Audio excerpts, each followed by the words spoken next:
Good evening and welcome to the Lewiston City Council regular meeting for Monday, January 28th, 2013. We'll go ahead and call this meeting to order. Next item of business is a Pledge of Allegiance. Please stand and join us. We'll be led in the pledge by Mr. John Mock.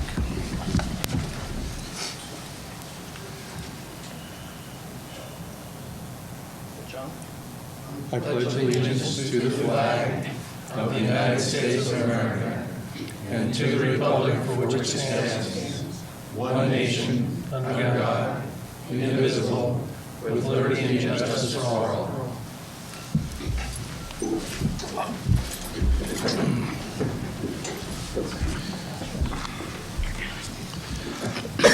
Next item of business is citizens' comments. This is an opportunity for citizens to address the council on agenda items or other items they wish to bring to the attention of council.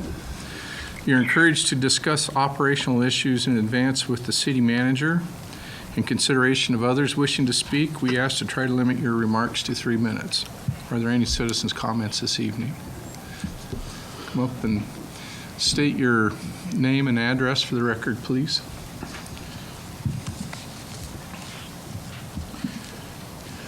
I'm Gerald Wilkin, and I live at 1618 17th Avenue in Lewiston.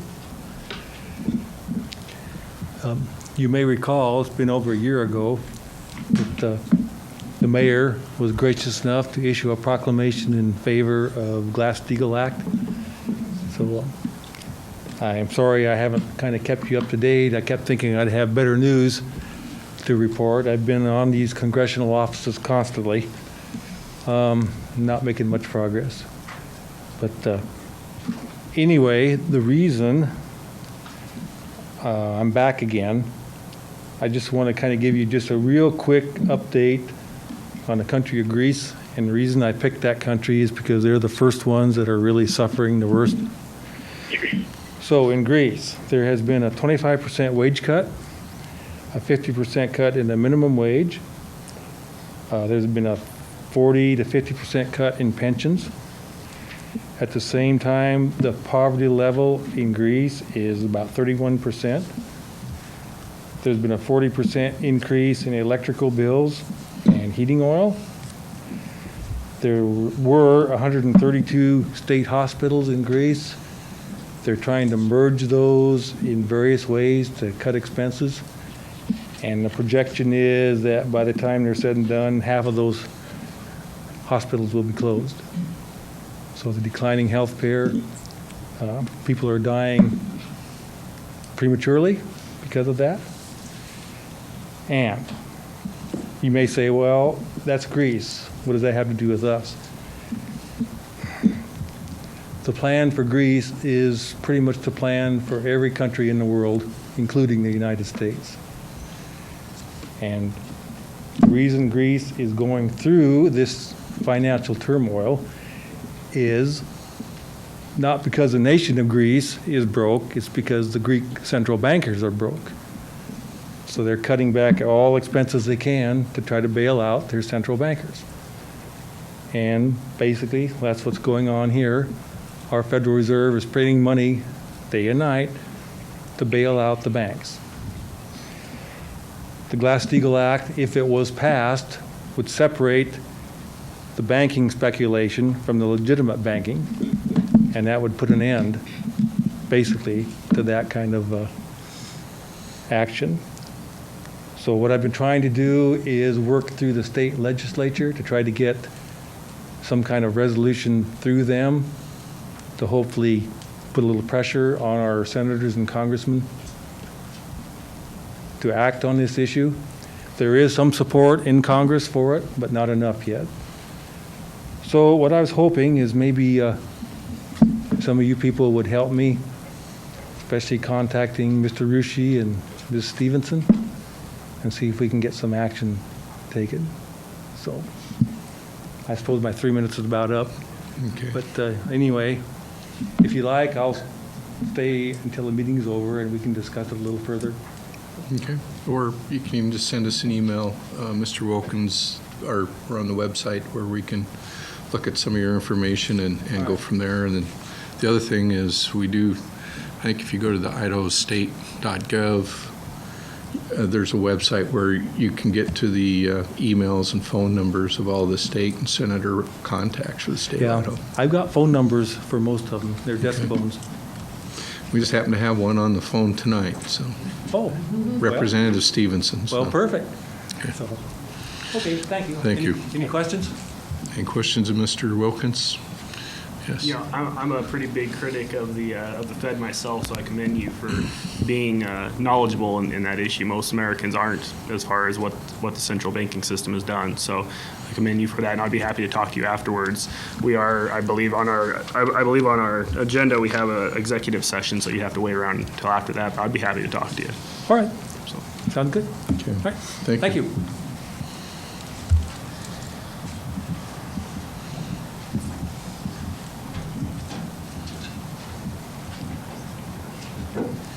Mike Lorenz, 458 Crestline Circle Drive. I see where the council is finally going to vote on the citizens' initiative on the transfer of funds after foot dragging for several months.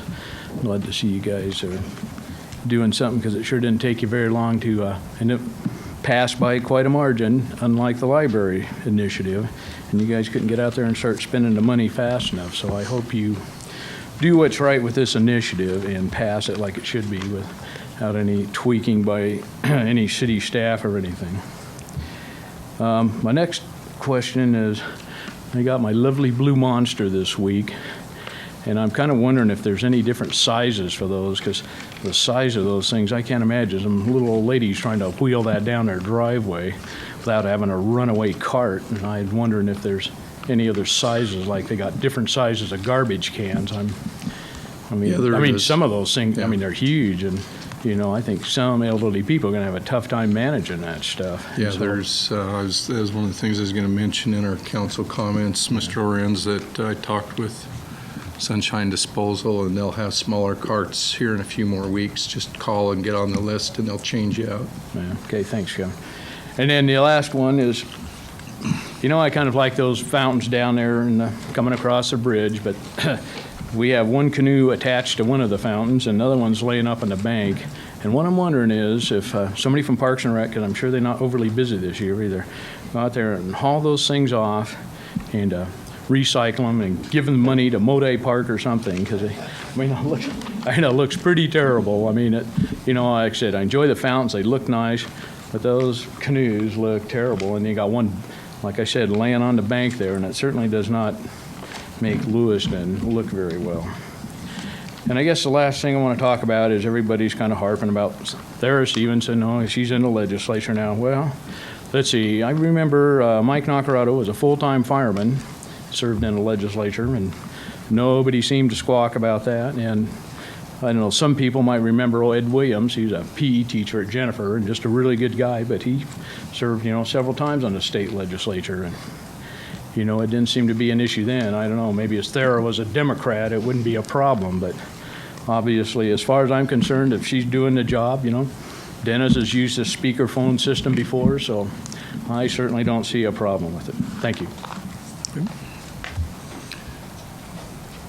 Any other citizens' comments this evening?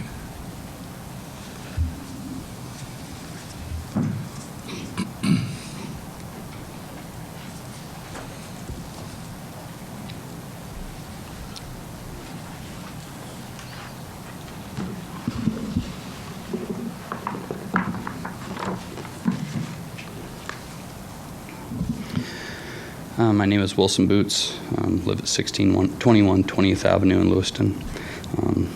Appreciate you letting me speak. I have a few issues that aren't real pleasant that I would like to address the council and my fellow citizens with. First, I was very surprised to see that the format of the meetings has been changed. In the not-too-distant past, citizens had an opportunity to make comments as new subjects came up throughout the meeting. However, that format has since been changed. The new format drastically limits the public's input on any given subject. I would like to see a measure put forth that would allow comments as well as questions that the council would answer at the beginning of every new agenda issue, as well as again before a vote is taken on the matter. Thank you. This would allow counselors to make more informed decisions as well as get more involvement from the community which they serve. I will assume that everyone here would like to see more involvement from the community and not less. Secondly, I find it very ironic that the council is in the process of creating a new policy for the hiring of employees. There was no small amount of discussion last meeting on not discriminating against people in the hiring process. I personally thought that Councilor Daniels' approach was the most reasonable in that it covered everyone, not just a few select groups. In light of recent events, I think the city should consider more than their hiring practices.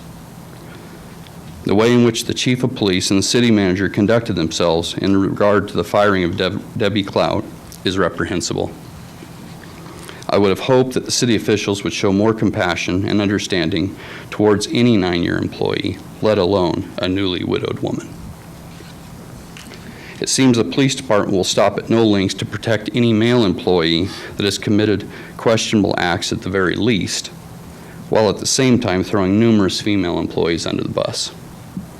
I hope that this full council, not just a few members, but the full council would interview each of these women and get to the root of this issue. Believe me, there is much more to the story, but it's not my story to tell. And now the city has just done away with an appeals board. Why? I argue that the full council should be open to hear any appeal from employees that have been terminated. After all, the responsibility for the financial liability caused from any wrongful termination rests with the council and the city manager they hire. If the council is not going to get involved, why have a council at all? Thank you. That's all I have to say. Any questions? Questions of Mr. Boots? Thank you. Okay, thank you. Any other further citizens' comments this evening?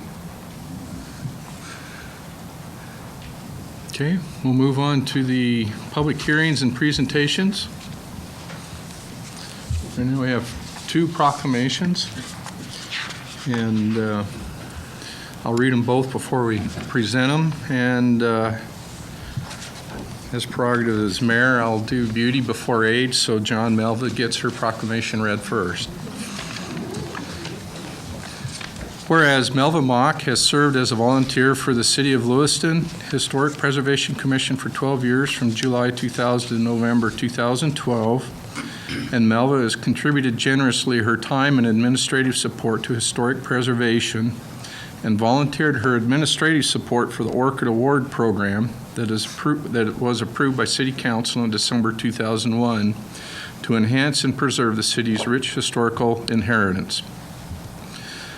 Melva has volunteered and supported the sesquicentennial efforts throughout 2011 as the City of Lewiston celebrated its history, and she has contributed generously in fundraising so that the Vietnam Memorial Traveling Wall could be brought to Lewiston in 2011. Melva has contributed in fundraising for the construction of the replica of Idaho's first territorial capital in Lewiston, and has been a meticulous keeper of the books for the replica of Idaho's first territorial capital in Lewiston. Melva has been chief correspondent for thousands of letters and emails and has proofed many publications related to historical projects, and she has been a consummate cheerleader for the preservation of local and state history and has kept photographic records with thousands of archived and labeled photographs. Now, therefore, the Lewiston City Council do recognize and appreciate the outstanding services of Melva Mock to our community and wish her well in all her future endeavors. Next one is to Mr. John Mock. Whereas John Mock has served as a member of the City of Lewiston Historical Preservation Commission for 12 years from July 2000 to November 2012, and has contributed generously to the historic preservation and was very knowledgeable about the history of the buildings and people in the community. And John has provided wise counsel to the commission. John has took a leadership role in proposing and building the Orchid Award program that was approved by City Council December 2001 to enhance and preserve the city's rich historical inheritance. and he took a leadership role in proposing an Idaho vehicle license plate for the historic city of Lewiston that was approved by the Idaho legislature and signed by the governor on March 19, 2004. John also took a leadership role in proposing an amendment to Idaho Code 49-420, Chapter 4, Title 49, by the addition of a new section 49-420L to establish the Idaho Territory Sesquicentennial Special License Plate Program that was approved by the governor in 2012. John has supported the sesquicentennial efforts by conducting a lecture on Lewiston and the Great Seal.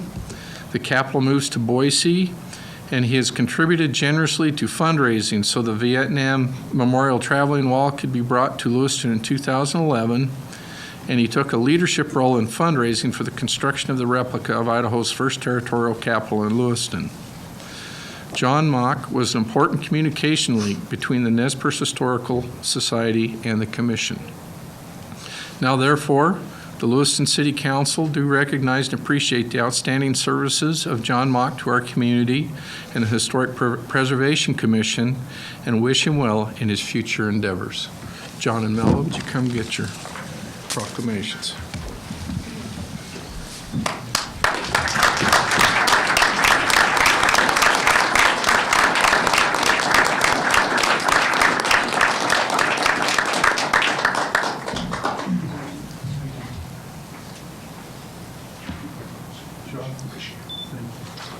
Want to say a few words? Yeah, I'd love to.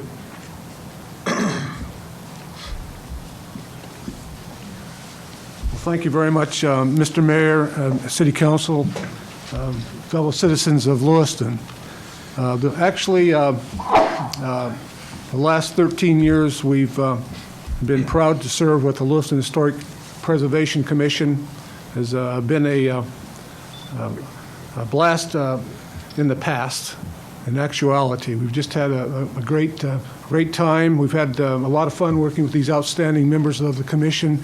We want to say thanks to all the city councils, city councilmen and ladies that serve from we've been with for the last 13 years, going back to 2000. I've been very supportive. I want to say thank you to the wonderful Stephen Watson. All of us remembers him. A very, very important man when it came to defining who we are here.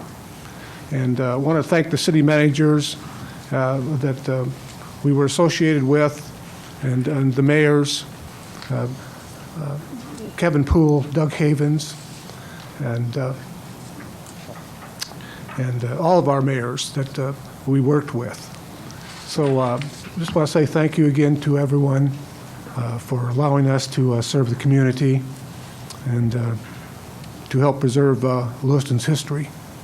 And we thank you very much. And we look forward to seeing you out in the community. Come down and visit our capital we're working on. We're at 12th and Main, and it's going to be a lasting legacy for the sesquicentennial. It'll be a great thing for all the young people, and all ages and abilities, and we look forward to seeing you down there. We are Idaho's first capital. No one's ever going to take that away from us. We're the first capital city. And to be honest with you, this will be a tremendous thing for the sesquicentennial and for years to come. Thank you. Moby, you want to say a couple words? I thoroughly enjoyed the years working with the Lewiston Historic Preservation Commission and seeing the progress they've made over those years. Thank you. Thank you.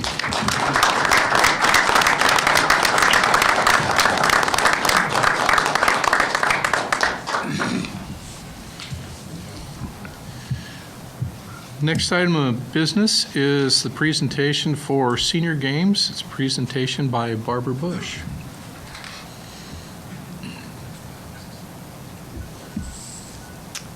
Good evening, Mayor and council members.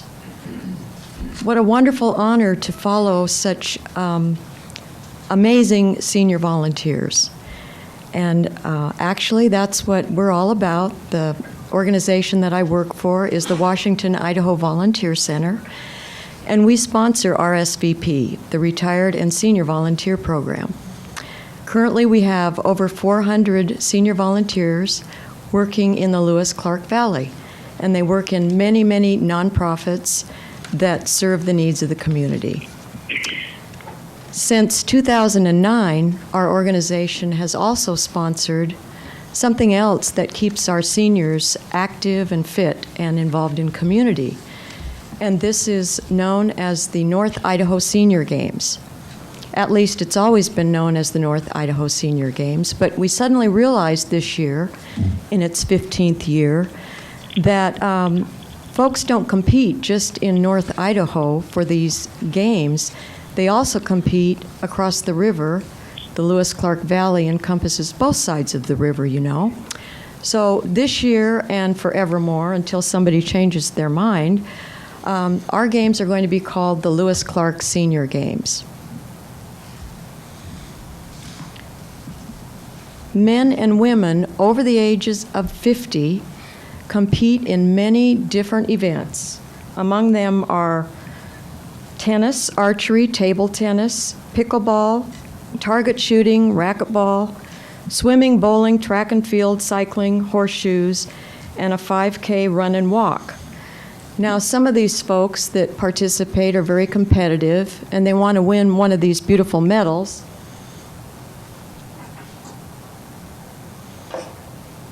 If the camera can see these, I don't know, but they're very beautiful Senior Games medals, gold, silver, and bronze, as would befit a senior Olympian. And in the last couple of years, we've had participants come not only from every corner of Idaho and Washington, but from Montana, Nevada, Utah, California, and Texas. We adopted this event because it fits well with our mission of keeping seniors independent and active. And we also felt that this event might eventually generate some extra dollars to support senior volunteerism in the Valley. What we're also seeing is a huge growth in participation. Since 2009, when we took over this event, we've seen an increase of over 40% in participants. Gary and I, my husband Gary and I, traveled to St. George, Utah this last October to observe and participate in the Huntsman World Senior Games. There were 10,000 athletes from all over the world. The whole entire town turned out the red carpet for us. There were banners all over town welcoming us. Every restaurant and other venues for entertaining us offered us free coupons and reduced rates on everything. It was amazing. Seniors will travel anywhere to have a good time, especially if they're treated well. We can't wait to go back in October. So we strongly suspect that this event is a win-win-win situation. It's definitely a win for senior athletes. It's a win for senior volunteerism, and it can be a win for the economic development through tourism in our valley. In your packets, you have a formal request from us to declare the week of June 17th through the 22nd as Senior Fitness Week. We don't want just a declaration to recognize senior games, because what we expect is that other businesses and organizations will also step up to offer senior-related events, health events, and other things going on, and that eventually our whole community will be engaged in this wonderful prospect of keeping our seniors healthy, vital, and living independently. When it comes time to actually choose the wording for the declaration, I would be very happy to help you, Mayor Poole, choose just exactly the right words. And I know that Dr. Ortman also would be a great help there. We could not possibly carry on such a large and complex event without a really large group of volunteers and without the city of Lewiston. most particularly the Parks and Recreation Department from the City of Lewiston. Tim Barker and his staff have been instrumental in pulling this off with us each year since 29. We value their expertise in presenting athletic events to the community, such as the Seaport River Run, and their ability to share indoor and outdoor space, like our beautiful park system and the community center, with our participants. Tim and his staff also volunteer every year at the track and field events and at the road races. Tim, I have something to show our appreciation. Do you mind coming forward for just a moment?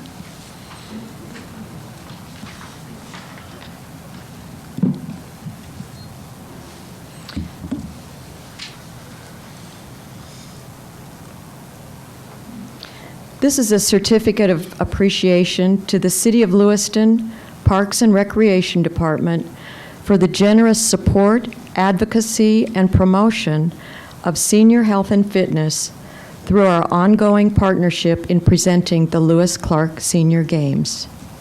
And it's signed by Kathy Robinson, our Lewis Clark Senior Games manager, myself, and our board chair, Alice White.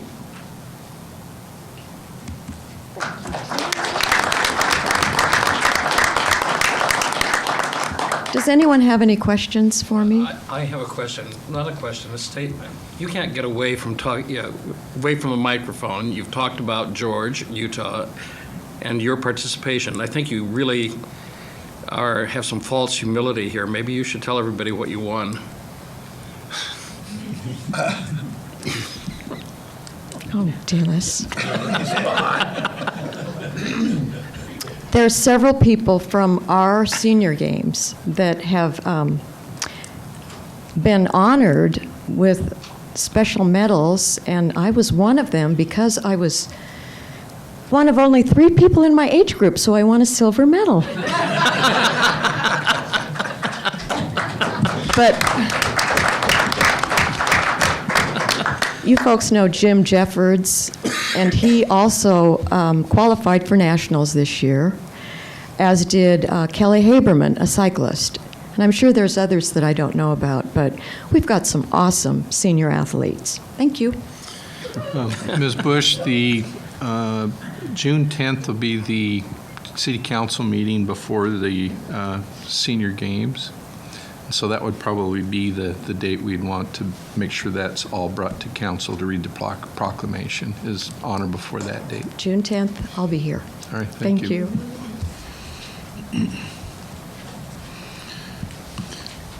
Next item is a presentation on the library. It's updated progress of the new library. Mr. Bennett, would you like to introduce this? Thank you, Mayor and members of the council.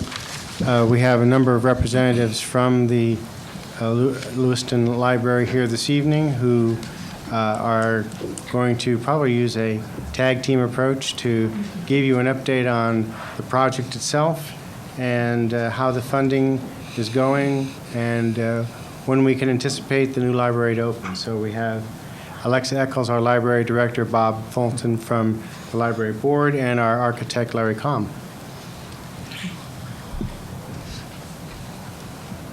Thank you for inviting us for our update. We're really excited. So I'm actually going to let Larry Combe start first and give you a little bit of a construction update, and then I'll talk a little bit and then maybe questions. Well, I'm going to go through all the nuts and bolts stuff, and Alexa can get into the fun stuff. I want to take a minute just to go back a little on the project history, and then we can talk. Can you lift the mic just a little talk a little more on the coordination of the pieces and how the project has gone, and then touch base on schedule and budget. About this time last year was when we were entering the demolition phase of the project, and at that time, we started to strip back all and expose some of the real cool features of the building, the 1890 wood ceilings, the red fir floors, all the masonry that that was covered up under years of drywall and multiple remodels. And that's about the time the project was really starting to get exciting. as the project progressed last spring, and we were doing the handicap accessibility project and some of the other kind of less glamorous parts of the project, we continued to develop the project and really started to work through developing the historical pieces of the facility that parts that we're really excited about now. The fall, it was filled with all the infrastructure of the project, the utilities, the structural upgrades, things like that. But about November, we started to really start having some fun with the stair coming in, the skylight being placed, and the rooms and the walls coming together. Throughout the course of the project, we've been working hand in hand with the coordination of the URA project. We have two pretty complex projects going together at the same time. A couple of hiccups along the way, but everything has worked out, and it's been good. We're really looking forward to have our project play off the success of theirs and vice versa. The ability of using that Fifth Street, the part with that as outdoor activities for the library is going to be a pretty exciting opportunity there.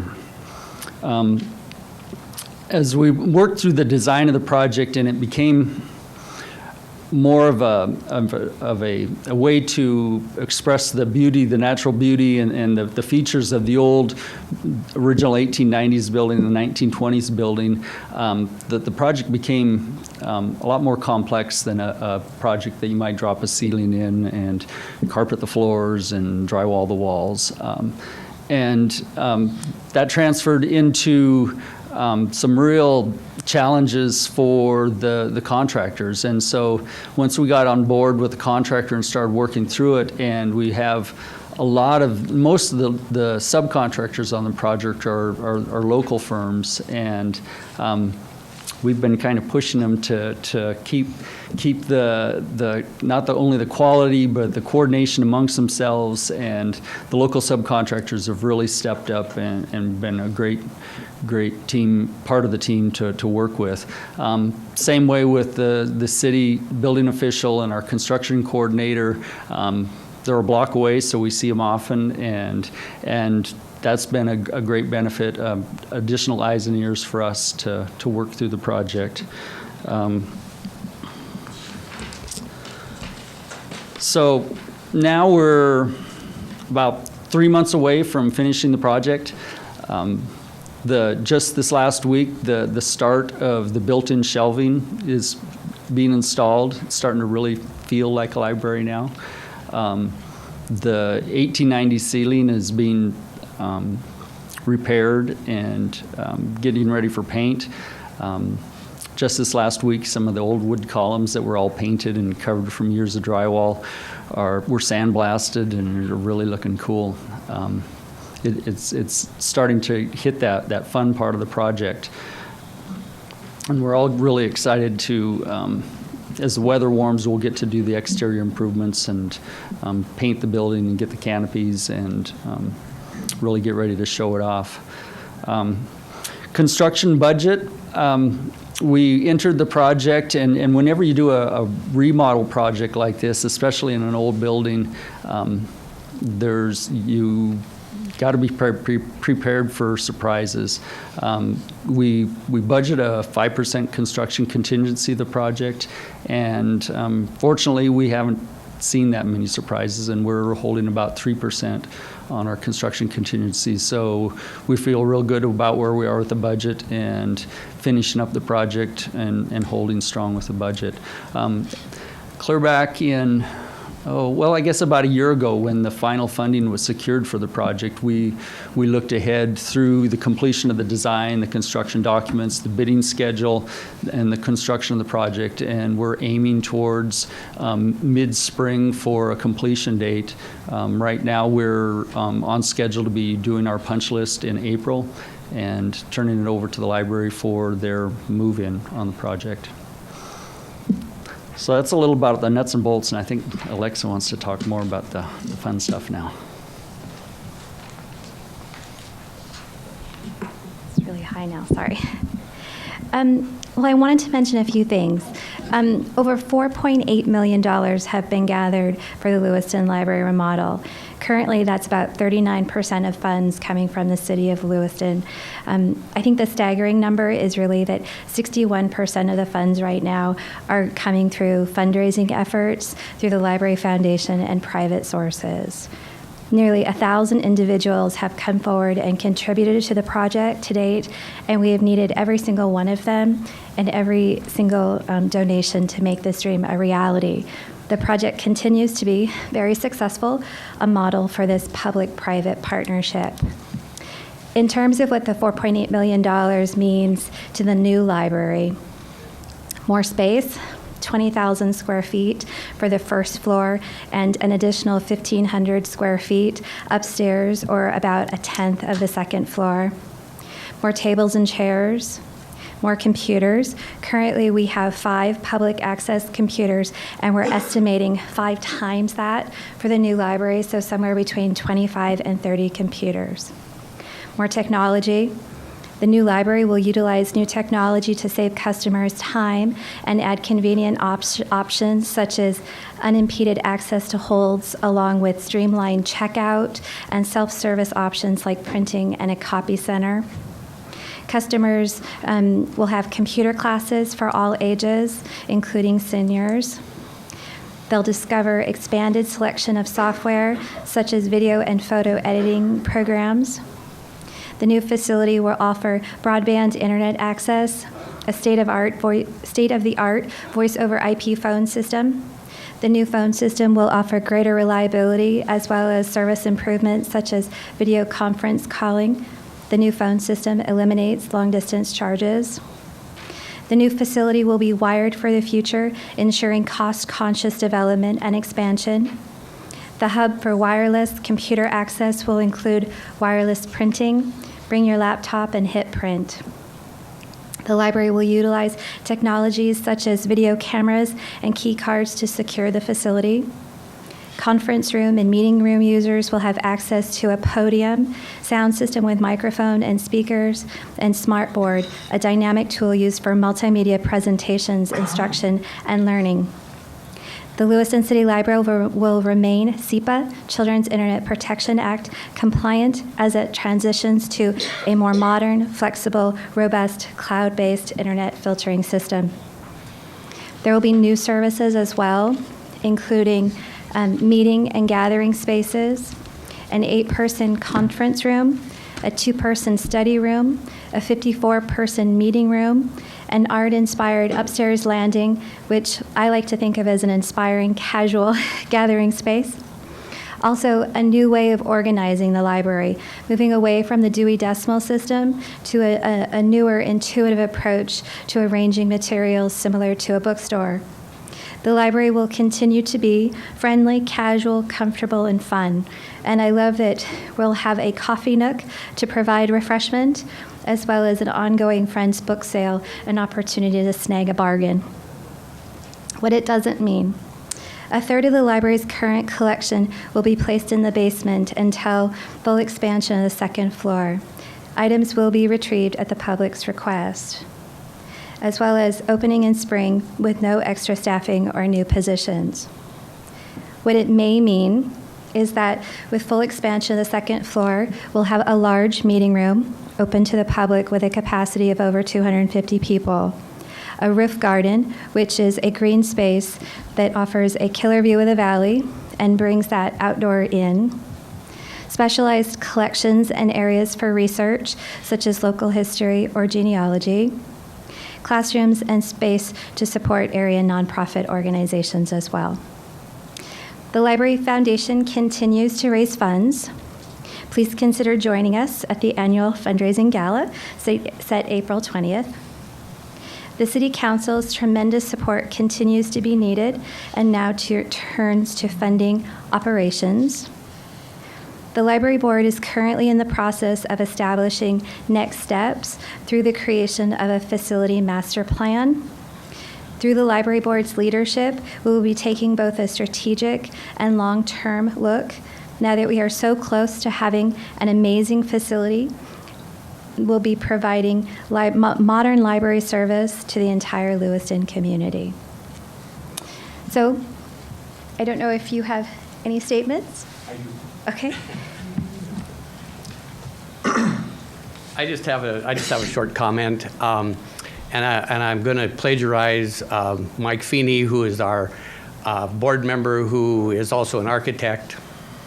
And at the last meeting, Mike said that in his 35 years of being an architect, he's never been involved with an owner of a building that has been on top of it as much as Alexa. So we have a good manager for this project, and you can tell it's the way that's going. It's on budget and on time. So thank you for your support. Thank you. Any questions from anybody in the library? Councilor Kleber. Yeah, I've got a few. Thank you, Mr. Mayor. So we've had some numbers being tossed around and some different parts of the project, and I guess my understanding was originally when we took a vote and caused a bunch of bent-up noses for an $800,000 potential fund transfer from the sanitation fund, that was going to be used as a last resort. And that's kind of what I wanted to know when we're talking about the funding sources, what's been utilized, what's planning on being utilized, since we just received another large donation. So, and believe me, there's a lot of people that have been asking this question. So are we going to use that money for the second floor, which wasn't originally part of the first package that went out, or so what's going on? Well, I think I alluded to it, but didn't state it very clearly. The library board is working on the facility master plan, and that will really be the roadmap for us moving forward in terms of how the funds are being allocated. At this point, the $800,000 has been spent, and in February the city will be receiving the first $500,000 transfer from the Library Foundation. So we're anticipating 3 payments over the next few months. In terms of the specific donation, there have been some plans in terms of spending it or allocating it in terms of in keeping with the intent, which was technology. And that's why I spoke a little bit about some of the technology that we'll be adding into the project. I don't know if that completely answers the question. No, not quite, because maybe just from what I've read in the paper, and Dr. Ortman, you're on the foundation. Mm-hmm. I'm on the board, but not on the board. I'm sorry. That when the story came out about the donation, that it was specifically stated that that wouldn't be used to cover the $800,000 from the city, and I'm just curious as to who and why we made that determination. I've supported the library. I've voted for it. I've had people call me up and congratulate me, and had a lot of people call me up and verbally abuse me. So I want to know. Donors in any project have a right to say what they want to do with their money, and in this particular case, we're honoring that. I don't think that's any different than some of the other contributors that we've had to the project. Several have said we're donating money for a specific room or a specific part of the project, and that was what this came for. And I think many of you know that philosophically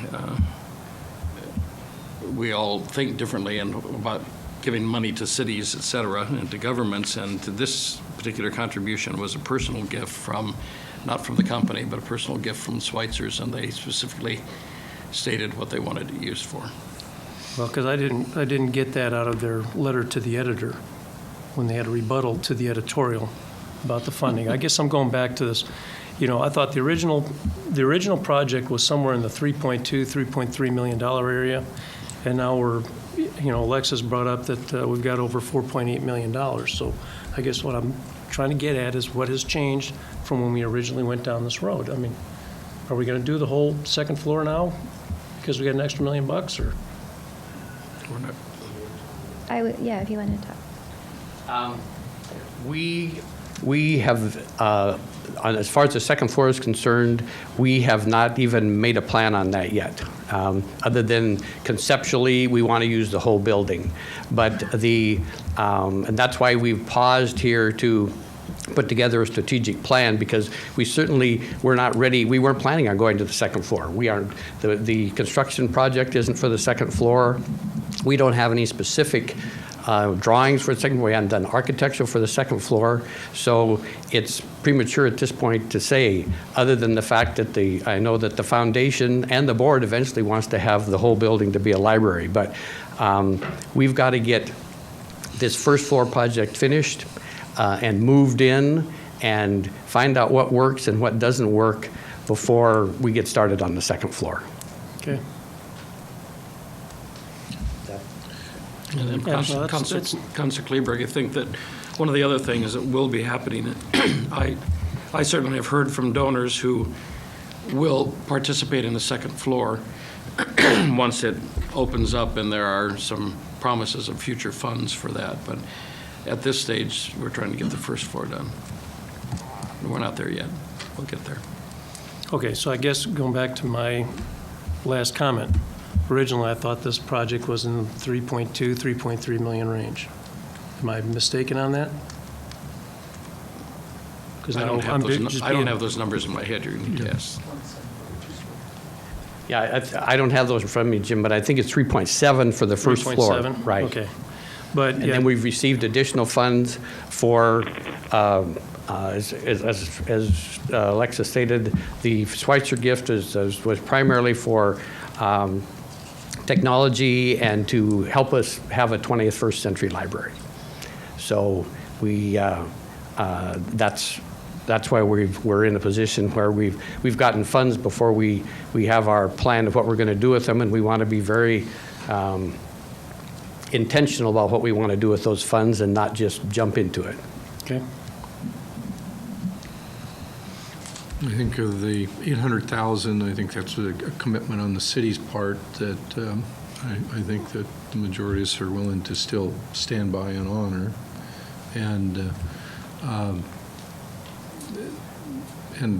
just real excited to see what's been going on that first floor. I think it's a tremendous effort, and it's going to be nice to be able to cut the ribbon and get in there and use that facility. But I agree. I've talked with some other individuals too that Councilor Ortman is correct. I think there is some interest. I think Mr. Fulton, the foundation members have probably had those conversations with folks that are interested in getting the second floor going as soon as we can kind of get a master plan of laying things out and how the donation will, what we can do so they can target their donations if need be, as the Schweitzer gift was. And I think that addressing the technology, your master plan really lays out the game plan, and with the input from the Schweitzers on making sure that we get their stamp of approval on what we're using their gift for is very important. So I think that's a prudent step. I had a couple of other things, Mr. Mayor, if I may. I know you mentioned it, but just to underscore, there will be a time period in transition from one building to another. Do you want to review that one more time, Alexa? Just that we have 75,000 items to move, and so it's a lot of work. A lot of ants going up and down the hill, right? That's a lot. So we're anticipating being closed for 6 to 8 weeks, at least. Any word on the flagpole project at this point? We'll have a flagpole. The Veterans Council recently pledged one of our most recent donations. Like I said, a ton of people have come forward, and it's just been an amazing And experience. you're okay if I talk about that one a little bit later? Yeah. Okay. I will gladly do that. I think that's probably where I'll stop. Any other questions? No, thank you very much for your efforts. We appreciate it. The next item we have under public hearings and presentations is a public hearing, VA 0312. The applicant is Bert Sahlberg. It's considering a right-of-way vacation on a portion of 26th Avenue right-of-way. So Mr. Bennett, who do we have to introduce this for I us? believe we have City Engineer Sean Stubers will be here to discuss the vacation of this section of the 26th Avenue right-of-way. Okay. Mayor, City Council members, what we have before us today is somewhat of a bookkeeping right-of-way vacation. Oh, I'm sorry. When Mr. Sahlberg approached us, probably about 6 months ago, looking at building a house on his property, we noticed the property pins were farther north than we expected. So we did a subsequent evaluation of the deeds and subdivisions that had occurred and found that there was a remaining portion of an old tract from 1912, Lewiston Vineyards Tract Number 1, which left a sliver piece of right-of-way adjacent to the current Vineyards Avenue Drive right-of-way. So what the vacation is looking at, just so everybody kind of knows where we're at, in the far north corner over here is Valley Medical Center. So in the center here, what you see in red is that remaining portion of right-of-way left over from that old tract. It's about 30 feet on one end. I think it narrows down to about 8 feet on the other end. We would like to go ahead with the vacation of that, and it would still leave us with a 60-foot right-of-way for Vineyard Drive, which is consistent with the rest of the road.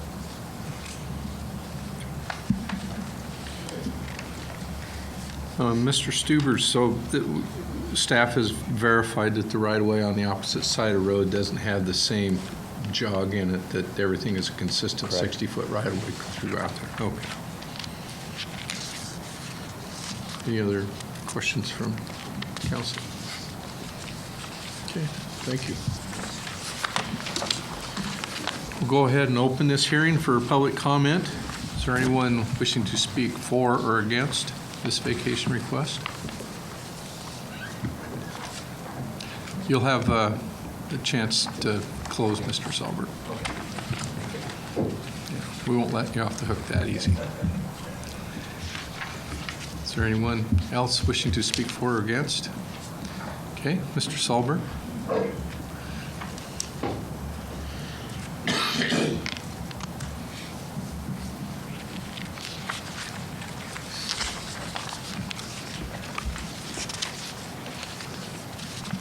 Mr. Mayor, City Council, the request is pretty simple. My understanding is when the road was built, it just didn't follow city plans, and so it's just kind of basic forward. If we'd like to, instead of having to cross city property to get to our land, and the city's been great about giving us access to it, just make it a simpler process if we eventually wanted to build a sidewalk or curb where it could be located and go along with city plans. I would like to.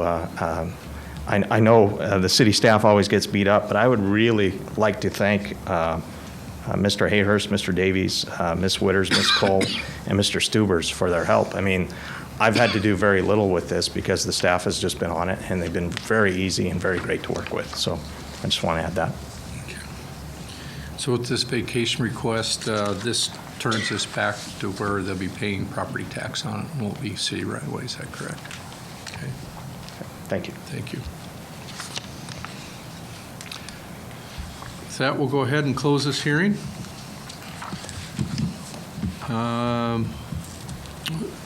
What do we need to do for an action, Ms. Shropshire?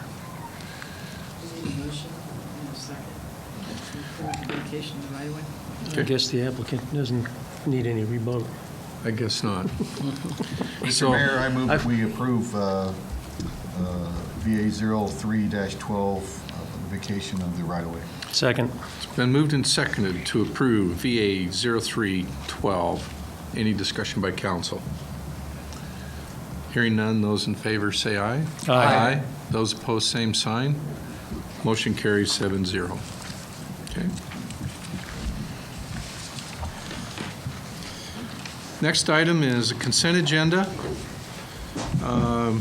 Been a request to poll item B, the bid award, and we'll move that to active agenda item C. So I'll entertain a motion to read the consent agenda as amended. So moved. Second. Okay, it's been moved and seconded to read the consent agenda as amended. Is there any discussion by council? Hearing none, those in favor say aye. Aye. Those opposed, same sign. Motion carries 7-0. Accepting the meeting minutes of the December 12th, 2012 Planning and Zoning Commission and the December 5th, 2012 and January 2nd, 2013 Transportation Advisory Commission. Approving the vouchers payable for January 4th, 2013 through January 17th, 2013 in the amount of $2,381,130.94, and this excludes payments to Han Rental and Han Supply. Okay, the consent agenda has been read. I'll entertain a motion to approve the consent agenda. So moved. Second? It's been moved and seconded to approve the consent agenda. Is there any discussion by council? Hearing none, those in favor say aye. Aye. Aye. Those opposed, same sign. Motion carries 7-0. We'll move on to the active agenda. First item is possible second reading of ordinance 4591. I'll entertain a motion to read ordinance 4591 for the second time. So moved, Mr. Mayor. Second? It's been moved and seconded to read ordinance 4591 for the second time. Is there any discussion by council? Councilor Dan. I just have a question for our city attorney. At the last meeting, when I had brought up a motion regarding the majority clause in here, before that you had mentioned something about the state law, saying that according to state law we need a majority plus one or some sort of supermajority. What was the deal with? Mr. Mayor, members of the council, that's a provision of Title 50, Section, I think it's 6011 or 6001.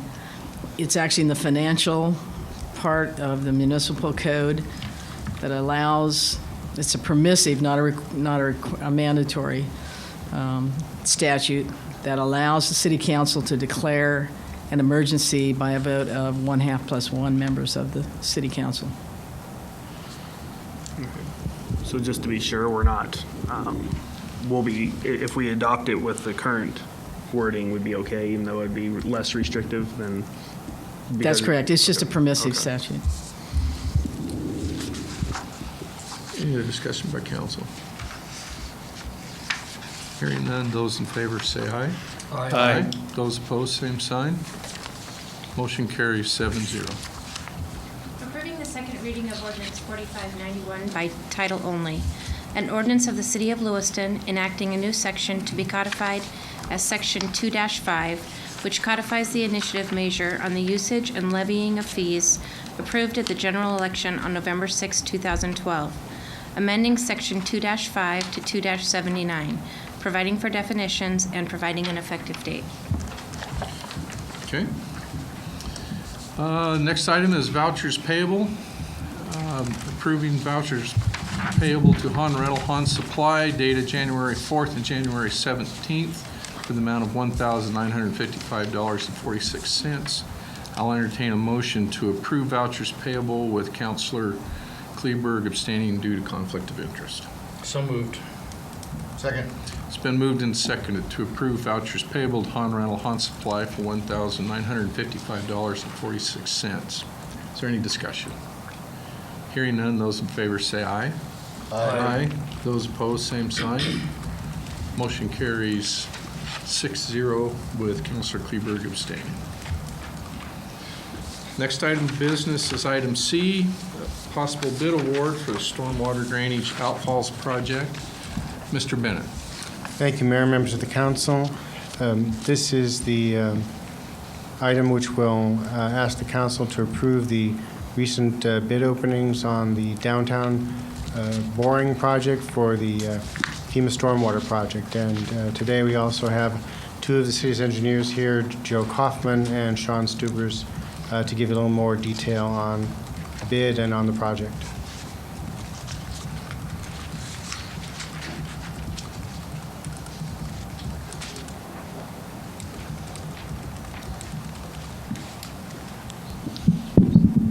All right, here we go. I prepared a quick map in case people wanted to, it's a little help getting oriented, and I'll have some paper copies for the council here. It's the same as what's shown here. As a very brief history for the project, the city was awarded a grant from FEMA to upsize existing storm drainage in the downtown area, roughly on 13th Street through 16th Street, where we've experienced persistent long-term flooding from relatively small storms. The project was designed and put out for bid last summer. We received 3 bids, and they were all well above our budget for the project, and council rejected all bids, and we went back and tried to figure out how to save money for the project. So what we had done was to take just the outfall portion, which you see those 3 black circles are the outfalls, where large pipes leaving city right away going through easements under the railroad, across Highway 12, across the effluent line from Clearwater Paper and through federal property to their eventual end. We split those out and bid them separately in an effort to divide the types of work and get a lower cost for the project. Subsequent to that, we were awarded a similar project adjacent, and that's the one that's shown in red in this map, to fix the same type of problems. We added the design for just the outfall, and were able to get that completed and package that in with this original project in order to save a little bit more for both projects, because the style of work with a large diameter boring under a railroad across the effluent line, it's all very similar, so we only have to mobilize one contractor in once to do that work. And so the benefits between those 2 projects should be split. And the balance of the original FEMA project, which is the one, as you look at the map that's labeled FEMA 1, will be bid out this spring. Cost savings from this bid award are in excess, after you take out any additional professional like redesign fees, it's about $127,000 less than our low bid the last time around. So we're saving money. It seems like we're going down the right track, and I'm excited to finally get to the construction phase on this project. So if you have any other questions, I'd be happy to answer them. Mr. Kaufman, the first initial bid, wasn't some of the feedback from the contractors on because of the high bids was because of the uncertainty on the and tight time constraints for the crossings going to the outfalls were one of the reasons that our numbers were so high? Yes, I think that there's likely several things going on. One would be that just the general bidding environment must have been worse, because we received 3 the first time we bid the project, and for the outfall portion we received 7. So that alone tells you that people were more interested in looking at this and bidding it than the first time around. The second part about the uncertainty, part of that was, I guess, where some of the same contractors looked at it a second time and felt better about it. We didn't change the design appreciably for this section of it. It was large pipes leaving right away going to the core ponds before, and it's still there. We had another, 7 months worth of piezometer readings, so their assurance that there wasn't groundwater problems that they'd have to anticipate is probably the most concrete way that they felt better about the project. But take away risk, you reduce the construction price. Yeah. I think that worked for us. And I think there was also a lot more uncertainty about working around Clearwater Paper's effluent line. Mm-hmm. And however it was that we did a better job of communicating how that was planned to work, or not. Just looking at the unit costs for that portion of work, it was a very large savings. For the original FEMA project, there's enough of a conflict, we had to build a pretty sizable manifold of 5 parallel pipes to get underneath the effluent line at each of those locations, and that ends up being a pretty large piece of the project on its own. Any other questions of Mr. Kaufman? Okay, thank you. Thank you. I'll entertain a motion to award the stormwater drainage outfall projects to ML Albright and Sons for $1,066,127.84. Second. It's been moved and seconded to award the bid to ML Albright and Sons. Any discussion by council? Hearing none, those in favor say aye. Aye. Aye. Those opposed, same sign.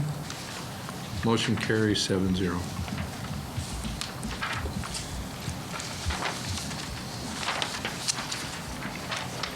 We'll move on to unfinished and new business. First item is city councilor comments. Is there any city councilor comments this evening? Councilor Orman. I have several things. Community members are invited to participate in the Metropolitan Planning Organization's work session with the consultants on the use projects that we have for the future. That's going to take place tomorrow. The one here in Lewiston is at noon at the community center, right? Correct. Community center, and then there will be an evening one in Clarkston at Daly's, I believe. Is that correct? But encourage your participation. They're coming back to us. City Council chambers Tuesday. Is it at City Council chambers? Yeah. Okay, originally we had it at Daly's, but it may have changed. Okay. So, do you know the time on that one? I think it's from 5 to 7. 5, yeah, it's supposed to be over the supper hour, so 5 to 7. 5:30. 5:30 to 7, okay. Gosh, we'll get all this together eventually here. 5:30 to 7. Do join us. We'll be there. We're talking about the future development of streets, of sidewalks, bridges, all sorts of things that are important to us in the city, and being ready for any kind of federal funding in the future. So that one is significant. Second item was from the library. Alexa and Steve Orr, the Chief Orr, and Noel Abbott took to the Veterans Council a proposal to ask them to participate in the library project by raising the money for the flagpole. Flagpole was not in the original plan for the building, but very quickly into the project we realized we don't even have a flagpole in the building. We need to do that, and that's one of those things that we came around to very quickly. And I was pleased to hear this evening that the fruit of that meeting on the 25th is that they have approved and agreed to do that. So I'm sure that any veterans in town will be asked, and they certainly encouraged to participate in that Veterans Memorial pole that will be outside the library. The cost of that is just a little under $5,000. What we're doing is raising $5,000 for that particular project. And another quick update on the Idaho Territorial Capital. First update in terms of fundraising. We're on track. We've raised close to $42,000 so far for that project, and have spent about $24,000 of that. We have recently received some participation from other cities. We've encouraged them to recognize that this is their capital as well. We've heard from Paris and Aramo, Driggs, McCall. There will be others down the road, but they'll participate financially as well as giving us some encouragement and hopefully showing up on the dedication on July 10th when that takes place. I was in the building today with the high school students working they have a substitute teacher because their instructor's out while his wife is having a baby. But they were there working with Gary Bush and Bill Miller, putting up the hand-hewn walls. The boards are all hand-cut with square nails around the side, and they're getting the sides of the building, the upper part of the walls and the ceilings are done with these boards. The underlayment for the wainscoting is all around the building. All the electrical is in. The heating is in heating, air conditioning, everything is there at this stage. Pretty exciting. They'll get going on the wainscoting very soon. The floor was all hand cut as well and has all been laid. The students have been an integral part of that. It's fun to watch them work. They do a good job, along with all of our volunteer contractors who continually check in on the project. I think they're very interested in what they've done. Okay. We've got, for councils, I'm just looking for consensus to proceed. We've been contacted by a production show called Communities of Distinction. The show is emceed or led by Terry Bradshaw, the Football Hall of Famer. The objectives of the show is an educational feature designed to educate viewers on what makes a specific area desirable to live, work, and play and visit. And the program will invite associations as well as representatives from the area to participate, and that includes industries. And they've felt that we have unique enough history, as you've heard from Mr. Mock, of being a first territorial capital. We have the Lewiston Roundup. We have just a lot of jet boat races. We have so much unique things going on that they approached us to see if we were interested in being on making the show. It'll be aired on the Fox Business Network, Fox and ABC broadcast stations, some regional news networks, the Business News Network, and the ION Media Networks, among others. The other thing is we would be able to retain the rights to this to use as promotional materials, say through Valley Vision or CETA. And before we go into any further discussions with these folks, I know that the commitment is there's about a $24,800 pre-production cost that needs to be paid. And what city manager and I have been thinking is we would like to have the opportunity to approach the private side to see if we can't have most, if not all of that raised on the private side to proceed further. And that once we have the details of that, we'd come back to council to make sure everybody's comfortable if there is a city disbursement, but maybe it'd qualify for our tourist dollars or some other funding that we have for to advertise the region. Anyway, before we move further and talk with any further with the production company, I was just looking for consensus of the council to proceed. So if you pay them enough money, you get a TV show. Get a TV show, yeah. Sounds good to me. I think it's a good investment, so. Yeah, I think you're right. There's a lot of things going on. And I think that's what, in our initial, we've just had 2 short conversations with them, and I think with the things we have going on in the valley and just our unique history, that I think it makes us unique enough that that would be something that we would use. And then again, it's something we could put on our website. Again, Valley Vision can use it for promotional material for their efforts, and any other organizations that want to.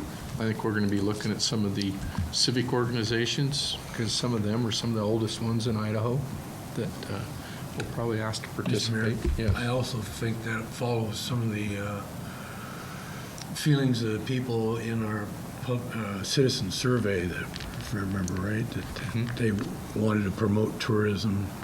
And so I think it goes along with that. Okay. Councilor Daniel. So to get a consensus to proceed, now just proceeding, that doesn't lock us into anything. We're not. That's just okay. Before I go commit to any funds, we'll come back with you on the definite information, because we want to have some opportunity to approach like the Roundup Board and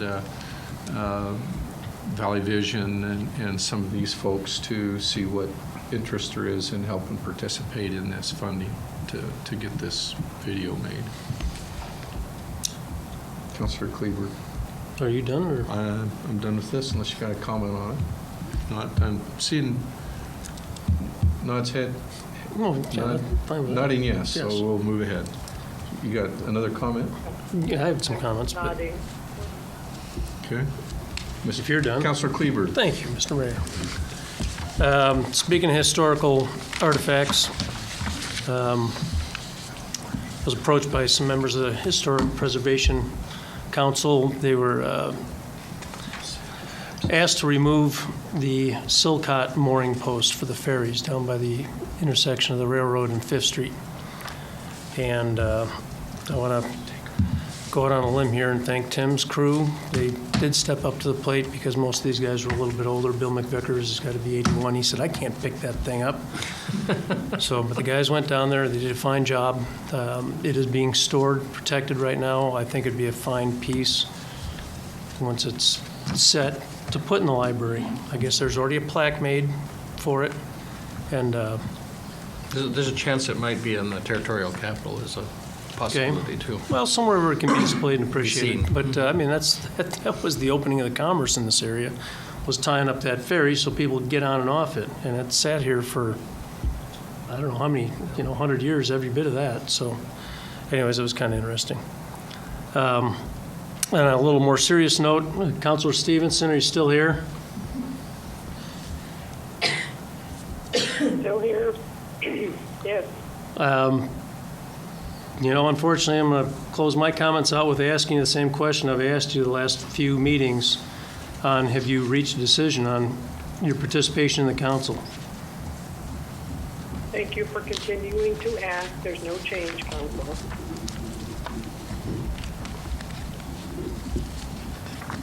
So you would prefer to stay on the council as well as being a representative? Is that what I'm understanding? Counselor, I don't believe that's a discussion for this evening. It's been a fair topic of discussion 2 out of the last 3 meetings. I don't understand, I guess, so that's fine. Mr. Mayor, just if I may go backward, forward a little bit. Steve Branting's book is now in print, and on the 2nd of February there will be book signing at Ann Books 2 in Clarkston. For that's about Lewiston's firsts, all of those things that we talked about during the sesquicentennial year, plus a few that he has added since then. And it will, it has a very interesting subtitle, Unintended Greatness. And I think it's unintended greatness. There's a lot of greatness in it. So I hope that we all have a chance. It's very reasonably priced. It's very approachable for people. I think it's going to be under $13, like $12.95 or something like that. Going to be available here in local bookstores and available online as well. But that's next week. If we could get a book sooner, I think, after our discussion with this production company tomorrow, that we might like to send that to them as some backup information. We're going to have to give them a copy. I'm sure that Steve will be accommodating. If not, I have the list of firsts, but I'm sure he's the one to ask. Yeah, okay. I don't want to give away his list. Any other city councilor comments this evening? Mr. Bennett, any city manager comments tonight? Just a few reminders here. We do have some meetings coming up next week. We have our work session on Monday, the first Monday of February. We'll be talking about the Transportation Advisory Committee receiving the transit report for 2012 and getting an update on the personal property tax and perhaps some other legislative issues after the legislative session this week is completed, with some of our council members and staff going down to Boise to talk with our legislators on issues that are before the legislature right now. On Tuesday, the audit committee will meet to receive the audit from our auditors, President Gage, and then the council will hear that and receive that audit at its second meeting of February, which would be February 25th. On the 11th, which is our next council meeting, prior to that, we'll have another work session with Nez Perce County at 3 o'clock here at the City Hall to continue our discussions on the area of city impact. And that'll be on the 11th. The following day, on the 12th, there'll be another meeting that has some bearing on that at Idaho Fish and Game. I believe it's at 5:30, and this will be on the Lindsay Creek groundwater management area.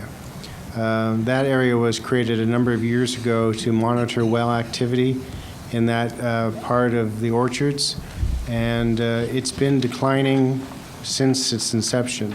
It's gotten to the point now where some decisions are likely to be made about the area of city impact that will be affected by the shallow wells in that area, and we had some reports of wells going dry. And so there's going to be a considerable discussion about what steps need to be taken in order to preserve the aquifer there. There's a shallow aquifer that is of the greatest concern. There's also a very deep aquifer out there as well. So that will be an important meeting on the 12th of February. So that's basically it. Okay. Advisory Board and Commission appointments, any this evening? Mr. Mayor, we still are taking applications for the Urban Renewal Board. So if any of the citizens want to be a part of a great organization that's moving the city forward, we'd be glad to take your application and act on it at the next meeting. So our next meeting is in a couple of weeks, and we would like to recommend to the City Council an appointment after that meeting. So if anybody knows of anybody, let them know. All right. Any other board and commission appointments? Okay. Work session agenda topics. Councilor Ortman. I would like to have us discuss at the next work session, very briefly, the sunsetting of the Emergency Services Task Force. We'll be ready to have that proposal for the council. Okay.